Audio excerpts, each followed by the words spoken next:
Hi everyone, I welcome you back to this new lecture of carbon classes. और guys, आज के lecture में अपन लोग क्या देखने वाले हैं? अपन लोग देखेंगे एक्यूट इन्फ्लेमेशन के बारे में।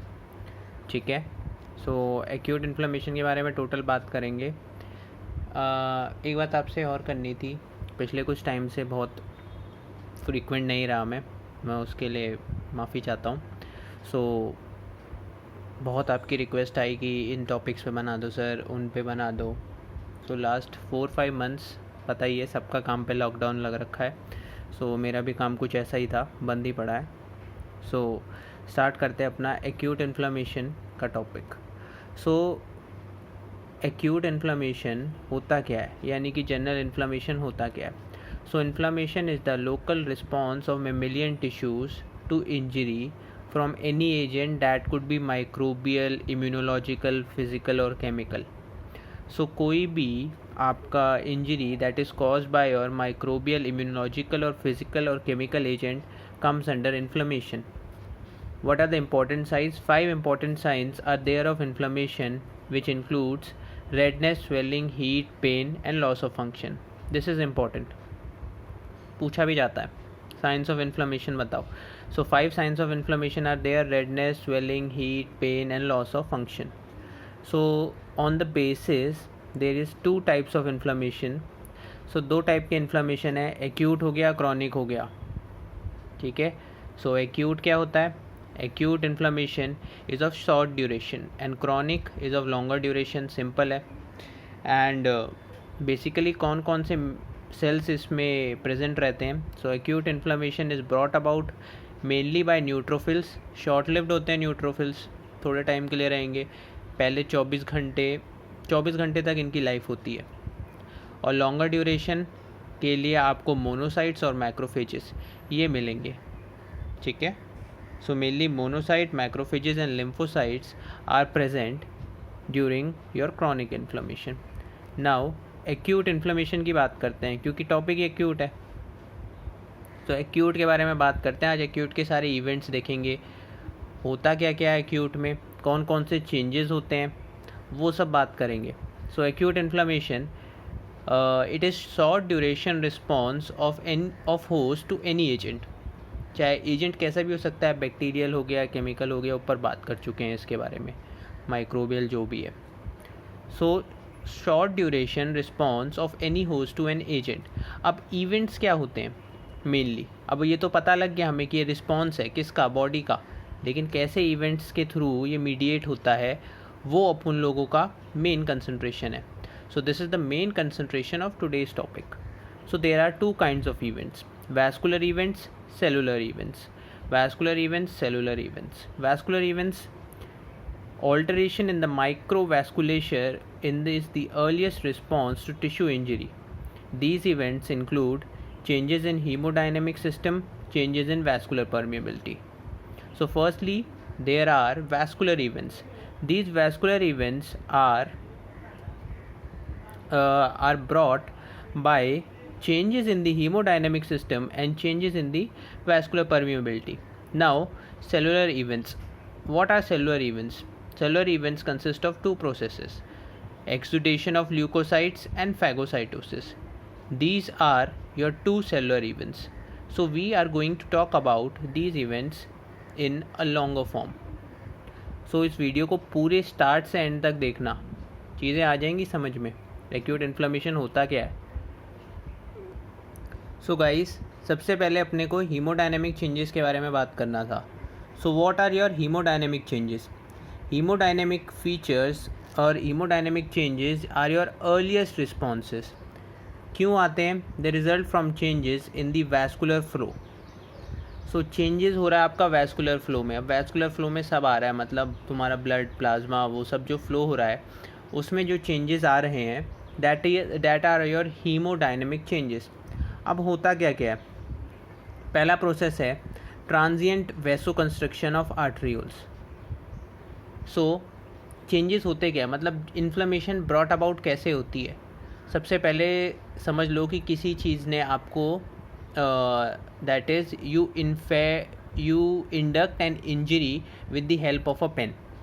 ठीक है, आपने इंजरी अपने हाथ पे करी with the help of a pen, तो सबसे पहले होगा क्या? सबसे पहले होगा transient vasoconstriction of arterioles.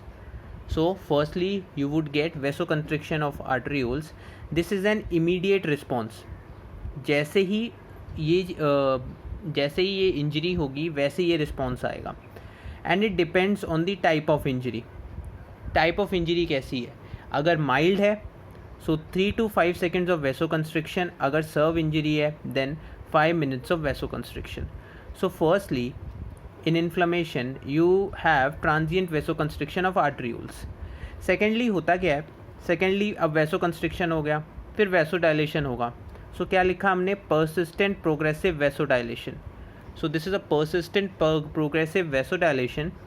what happens is it mainly affects arterioles but to a lesser extent affects venules and capillaries. that is main effect आपको कहाँ दिख रहा है? main effect आ रहा है इसका arterioles पे, but to a lesser extent it affects venules and capillaries. okay, so vasodilation results in increase in blood volume which is responsible for redness and warmth. अब vasodilation हुआ, वहाँ पर ब्लड फ्लो इंक्रीज़ होगा. Blood flow increase होने की वजह से वहाँ पर क्या हुआ? वहाँ पर रेडनेस और वार्मथ इंक्रीज़ हुई. ठीक है, आप ये पूरा प्रोसेस ना अपने फेस पे होने वाले एक्ने से भी समझ सकते हो. वो भी एक टाइप का इन्फ्लेमेशन का केस है. एक स्टिंग जो आपके बीज करती हैं या एंड्स आपको स्टिंग करती हैं, you can clearly understand the process of process of inflammation. So पहले क्या हुआ? पहले वैसोकंस्ट्रिक्शन हुआ, फिर वैसोडाइलेशन हुआ. Then progressive vasodilation main elevates the local hydrostatic pressure because blood flow is increasing, which is responsible for swelling. okay, then slowing or stasis of microvasculature follows, which causes increased concentration, thus raised viscosity. अब हो क्या रहा था? initially there was a vasoconstriction, then occurred vasodilation. As vasodilation occurred, the speed of the blood flow increased. This was responsible for redness and warmth, and it increased the local hydrostatic pressure. But afterwards there is a slowing or stasis of blood pressure and the concentration. Now the concentration of RBCs and other components increases, which raises the viscosity of that particular area. अब now finally होता क्या है? Finally there is leukocyte margination. अब leucocyte आने लगे वहाँ पर. So leukocyte margination or stasis is followed by your leukocyte margination. मतलब ल्यूकोसाइट आने लगे and they are moving towards margins.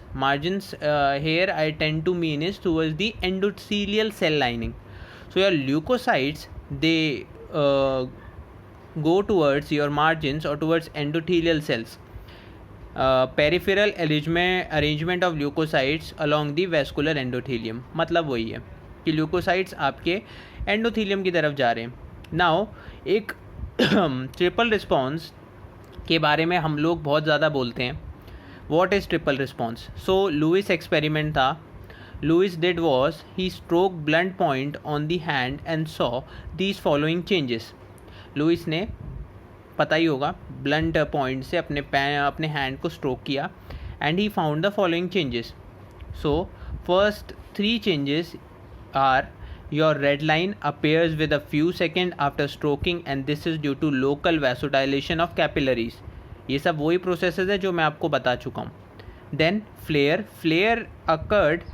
Flare, that is bright reddish appearance, or flush that is surrounded a red line and results from vasodilation of arterioles. तो flare हो गया bright reddish appearance उस area में. Then wheal is swelling or edema. वहाँ पर जैसे जैसे fluid बढ़ेगा, ठीक है, so there would be swelling or edema due to transudation of fluid into extravascular space. That is there is increase in fluid in the there is increased of fluid. That fluid comes from the arteries और cap जो arterioles है जहाँ पर आपने struck किया वहाँ से आपके फ्लूइड एस्केप आउट करता है through the endothelial cells and comes into this extra vascular space. ठीक है, अब आगे बात करते हैं अगले प्रोसेस के बारे में। सो गाइस, हमने हीमोडायनेमिक चेंजेस के बारे में बात कर लिया था। अब हम बात करने वाले हैं the pattern of increased vascular permeability, कि जो वैस्कुलर परमेबिलिटी इंक्रीज़ हो रही है वो कैसे हो रही है। So increase in vascular permeability in acute inflammation by which non permeable endothelial layer, ध्यान रखो non permeable acute non-permeable endothelial layer of microvasculature becomes leaky। ठीक है, लीकी हो रहा है, लीकी बन रही है। which can have following terms or mechanisms that can act in singly or in combination। मतलब हो क्या रहा है कि हो क्या रहा था कि वैस्कुलर परमेबिलिटी इंक्रीज़ हो रही है। अब वैस्कुलर परमेबिलिटी इंक्रीज़ कैसे हो रही है कि जो एंडोथीलियल सेल्स हैं जो कि नॉन परमिएबल थे वो परमिएबल हो गए हैं। अब परमिएबल कैसे हुए या लीकीनेस उनकी कैसे इंक्रीज़ हुई, वो मैकेनिज़म्स अपन लोग बात करेंगे। सबसे पहले mechanisms of increase vascular permeability. अब देखो जो जो मैकेनिज़म्स तुम्हें बता रहा हूँ, ठीक है, डिटेल्ड नहीं है, बहुत शॉर्ट है, डिटेल्ड अपनी टेक्स्ट बुक से पढ़ना, शॉर्ट में समझना। और ये मैकेनिज़म्स सिंगली एक्ट कर सकते हैं या कॉम्बिनेशन में भी एक्ट कर सकते हैं, ये याद रखना। These mechanisms can act singly और कैन एक्ट इन कॉम्बिनेशन। सो पहला मैकेनिज़्म देखते हैं। ये तुम्हारी नॉर्मल बेसमेंट मेम्ब्रेन, ये बेसमेंट मेम्ब्रेन हो गई नीचे की तरफ, ये तुम्हारे नॉर्मल एंडोथेलियल सेल्स की लेयर। अब तुम देख सकते हो यहाँ पर कि कोई लीकीनेस, कोई मतलब बिल्कुल चिपक के एंडोथेलियल सेल्स लेयर है। ठीक है, there is no space so that this fluid can escape out to the extra vascular space. ठीक है, लेकिन अब एस्केप तो कर रही हैं चीज़ें, बोला है उसने वैस्कुलर परमेबिलिटी इंक्रीज़ हो रही है। अब ये कैसे हो रही है वो चीज़ हम देखते हैं। So first is your endothelial cell contraction, endothelial cells का कॉन्ट्रैक्शन। ठीक है, कहाँ पर हो रहा है, वेन्यूल्स में हो रहा है। Response type is transient, spelling देख लेना, sorry. Pathogenesis is this is affected by histamines bradykinins. ठीक है, अफेक्टेड बाय हिस्टामीन्स और bradykinins. So mild thermal injury, जब अपने को माइल्ड थर्मल इंजरी हुई, मतलब धूप में जाना, ठीक है, धूप में जाना भी नहीं, मतलब हल्का सा तुम्हें गरम सा लग गया। सो दिस इज़ द प्रोसेस वो हैपन, मतलब इन्फ्लामेशन इस टाइप से होगा। माइल्ड थर्मल इंजरी हुई, कॉन्ट्रैक्शन हुआ एंडोथेलियल सेल्स का, उससे क्या हुआ, जो फ्लूइड है वो थोड़ा बाहर की तरफ गया। ठीक है, फ्लूइड बाहर की तरफ, लीकीनेस इंक्रीज हुई। उस फ्लूइड का बाहर की तरफ जाने से क्या इफेक्ट पड़ता है वो हम बाद में देखेंगे। ठीक है, नेक्स्ट इज़ योर कॉन्ट्रैक्शन और माइल्ड एंडोथेलियल इंजरी। नाउ देखो पहले क्या हुआ था, थोड़ा सा एंडोथेलियल सेल्स का कॉन्ट्रैक्शन हो गया था, गैप क्रिएट हो गया था। सेकंड देखो, contraction due to mild endothelial cell damage.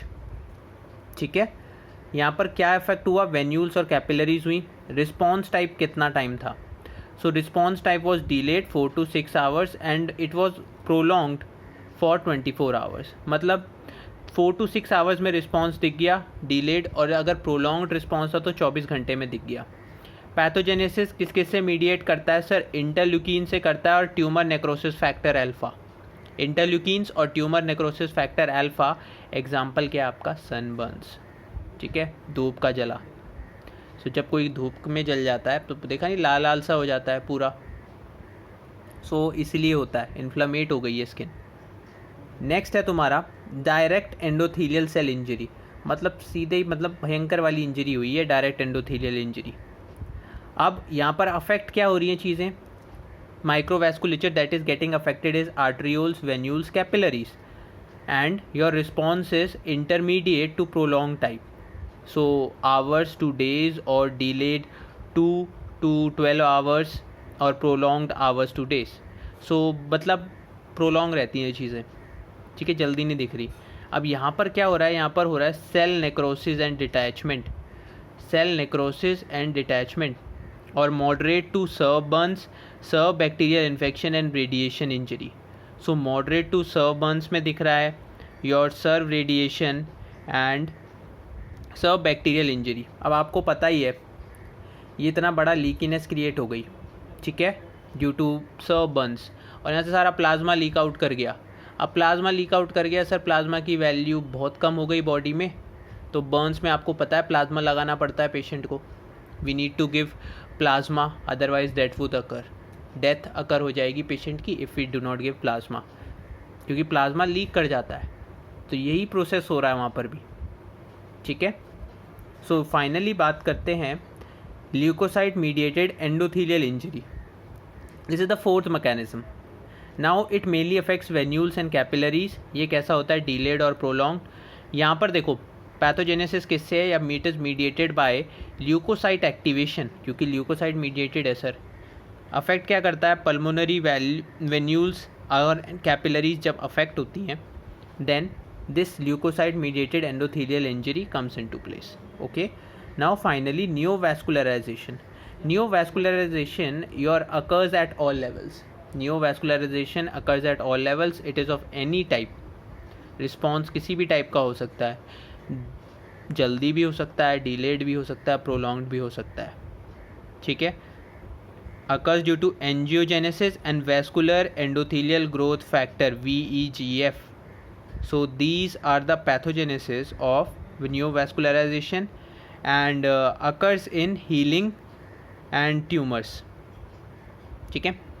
सो ये हो गया मैकेनिज़्म जिसकी वजह से there is increased vascular permeability, ठीक है। अब नेक्स्ट आगे बात करेंगे अपन लोग नेक्स्ट टॉपिक के बारे में, जो कि इसका नेक्स्ट पार्ट है। अब फाइनली बात करते हैं सेलुलर इवेंट्स के बारे में। ऐसे कौन कौन से सेलुलर इवेंट्स हो रहे हैं, देखो वैस्कुलर इवेंट्स तो पढ़ लिए अपन ने। अब next phase of events are your cellular events. Cellular events two processes, exudation of leukocyte and phagocytosis. Exudation मतलब बाहर भागना, ठीक है, ooze out. So exudation of leukocyte and phagocytosis. अब एक्सुडेशन का मतलब क्या हुआ, ठीक है, एक्सुडेशन का प्रोसेस कैसे हुआ, छोटे में लिखा है पूरा, लॉन्ग में अपनी नोटबुक्स या बुक से पढ़ना, जो भी तुम्हारे प्रोफेसर्स ने बताया। I am explaining it in short so that you could understand. So exudation of leukocyte, the escape of leukocyte from lumen of microvasculature to the interstitial tissue is the most common feature of inflammation. मतलब कि escape हो रहा है leucocyte कहाँ से sir, lumen से। किसका, माइक्रोवैस्कुलेचर के ल्यूमन से। दिखाई दी ना, अभी वो भाग रहे थे ल्यूकोसाइट, यहाँ पर भी देखो ये ल्यूकोसाइट भाग रहे हैं बाहर। Is the most common feature of inflammation. अब इन्फ्लामेशन तुम्हें पता ही है, बोल रहा था कि न्यूट्रोफिल्स, ठीक है, neutrophils are the first line of defence, यानी कि सबसे पहले न्यूट्रोफिल्स भागते हैं। अब न्यूट्रोफिल्स भागते हैं, उन न्यूट्रोफिल्स को कहते हैं कि हम polymorphonuclear neutrophils. So in inflammation your polymorphonuclear neutrophils comprise of your first line of defence. Now the changes that lead to the migration of leukocytes are, what are these changes. So पहला change है change in the formed element of blood, ठीक है, change in the formed elements of blood. So changes कैसे कैसे होते हैं, पहला change हो गया in early stages of inflammation the rate of blood flow is increase but there is flowing of stasis. ये बता दिया था, पहले वैसोकंस्ट्रिक्शन थी, फिर वैसोडाइलेशन हुई तो स्पीड बढ़ गई, स्पीड बढ़ने के बाद फिर वैसोस्टैसिस हो गया, स्पीड कम हुई। अब देखो there the normal axial flow consists of central stream of cells comprised by leukocytes and RBCs. Initially क्या था, सीधा फ्लो था, नॉर्मल एक्सियल फ्लो, जिसमें न्यूट्रोफिल्स और RBCs और ल्यूकोसाइट्स आराम से जा रहे थे, ठीक है, नॉर्मल एक्सियल फ्लो है। अब देखो इन्फ्लामेशन से हुआ क्या, ड्यू टू स्लोइंग और stasis the central stream of cells widens. अब स्टैसिस हुई, ठीक है, ये फ्लो अफेक्ट हुआ, सो यह जो सेंट्रल स्ट्रीम ये वाइड हो रही है, देख रहे हो, this central stream gets widened and peripheral plasma zone becomes narrower because of loss of plasma by exudation. अभी जो पेरिफेरल प्लाज्मा जोन है, यहाँ पर जो प्लाज्मा पेरिफेरी में प्रेजेंट होगा वो एक्सुडेट कर रहा है, बाहर की तरफ जा रहा है, तो पेरिफेरल प्लाज्मा जोन कम हो रहा है, and this phenomena is called margination. So ये phenomena क्या है आपका? Margination. Next is, as a result, the central column comes close to the periphery wall and this is called pavementing. अब your central column किसे क्या कह रहा है? ये जो central cells हैं ये तुम्हारे पेरीफेरी की तरफ पहुंच रहे हैं, ठीक है. So this is called your margination, pavementing. Now pavementing के बाद क्या होता है सर? पेवमेंटिंग के बाद होता है रोलिंग एंड एडिशन. पेवमेंटिंग के बाद क्या होता है? Rolling and adhesion. And how this rolling and adhesion takes place? Sir, peripheral margination and pavementing, pavemented neutrophils slowly roll over the endothelial cell lining and reach देखो हो कुछ नहीं रहा, ये जो सेल्स हैं ये एंडोथीलियल सेल्स के ऊपर रोल कर रहे हैं, ठीक है. एंडोथीलियल सेल्स के ऊपर रोल कर रहे हैं और रोल करने के बाद ये सेल्स इन सेल्स के साथ बॉन्ड्स बना रहे हैं, ठीक है. इन सेल्स के साथ बॉन्ड बना रहे हैं, उसको कह रहे हैं हम एडेशन. सो पहले ये सेल्स रोल कर रहे हैं over the endothelial cells and now they are forming the bond with these endothelial cells which we called adhesion. So this is followed by a transient bond between leukocyte and endothelial cells becoming firmer. Now emigration की बात करते हैं. emigration मतलब बाहर जाना, ठीक है. अब ये वाले सेल्स ना RBCs बनाए थे, ठीक है. भावनाओं में पेन गलत चल गया, RBCs मानना, ठीक है. Not to scale this diagram, refer your books, this is for illustration purposes only. So emigration, after the sticking of neutrophils, these cells move along the endothelial surface till a suitable site between the endothelial cells is there where these cells ooze out. ठीक है. अब ये जा रहे हैं. अब उनको एक ऐसी साइड चाहिए, ऐसा स्पेस चाहिए जहाँ से वो आसानी से ऊज आउट कर जाए, ठीक है. ऊज आउट करेंगे तो देखो एंडोथीलियल सेल्स पे तो गैप वैसे ही था, ये बेसमेंट मेम्ब्रेन को तोड़ के ऊज आउट करेंगे. कैसे तोड़ेंगे? कोलैजिनेज एंजाइम प्रेजेंट होता है इनमें, जिनकी वजह से यहाँ पर डिस्ट्रॉय होगी बेसमेंट मेम्ब्रेन और बाहर की तरफ जाएंगे. और जैसे ही डिस्ट्रॉय होती है ना बेसमेंट मेम्ब्रेन, वैसी बन जाती है, मतलब फटाफट, ठीक है. सो एमिग्रेशन हो गया किनका? ये जो सेल्स थे.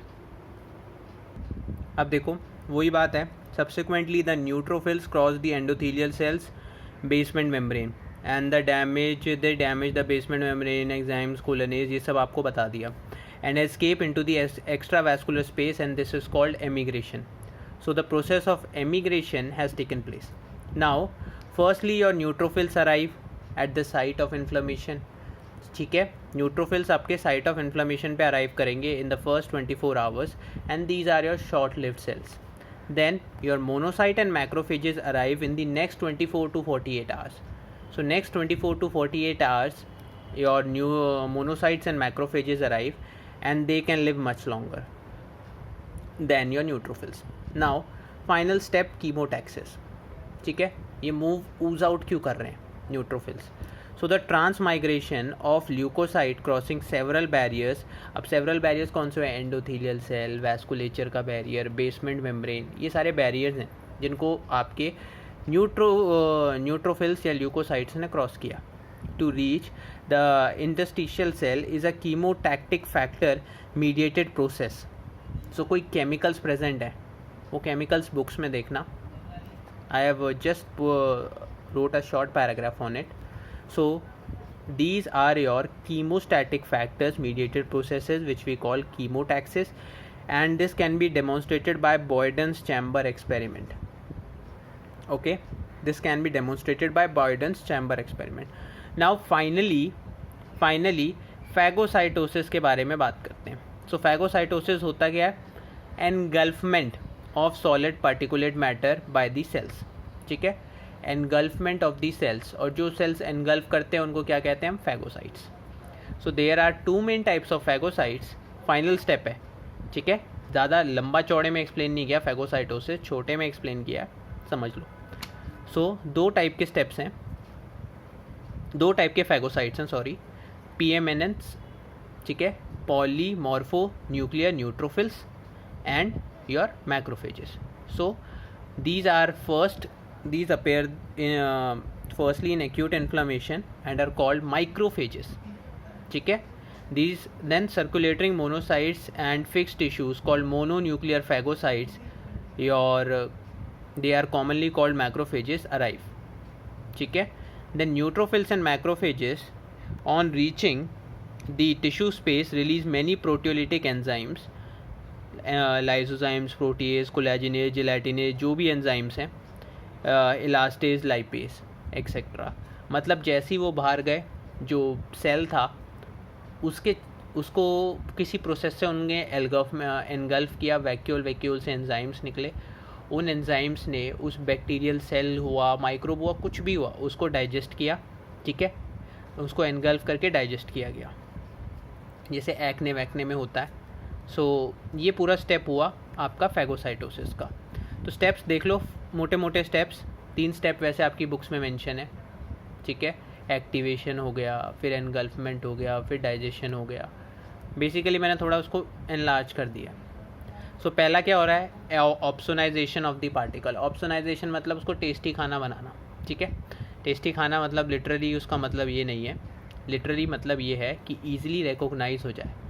ठीक है, ईजिली रिकॉग्नाइज हो जाए तो क्या होता है, उस सेल के ऊपर ऑप्सिन पार्टिकल्स की लेयर चढ़ा देते हैं. जो माइक्रोबियल सेल हमें एनगल्फ करना है, उस पर ऑप्सिन पार्टिकल्स लग जाते हैं, so that they are easily recognizable. ठीक है, ईजिली रिकॉग्नाइजेबल मतलब खाना तो है लेकिन और टेस्टी बना के खाना है, मतलब ये हो गया. So opsonisation of the particle होगा. Then pseudopod would engulf. Pseudopodic आपको पता है एक्सटेंशंस होंगी, वो एनगल्फ करेंगे इस पार्टिकल को. Then incorporation within the cell, that is phagocytic vacuole and degranulation microbe का हो रहा है. Then polyphagosome. ठीक है, वैक्यूल बन रहा है. Polyphagosome formation after fusion with the lysosome of the cell. Then finally cell, जो आपका माइक्रोब है उसका सेल डेथ हो जाएगी, मतलब उसको खा पी के डाइजेस्ट हो जाएगा. ठीक है, then your again lysosome would also get finished. ठीक है, so this is the whole process of acute inflammation. इसके सेलुलर कंपोनेंट्स कुछ बच रखे हैं. ठीक है, जो second part of the chapter है उसको नेक्स्ट वीडियो में कवर करेंगे. आज के लिए बहुत हो गया.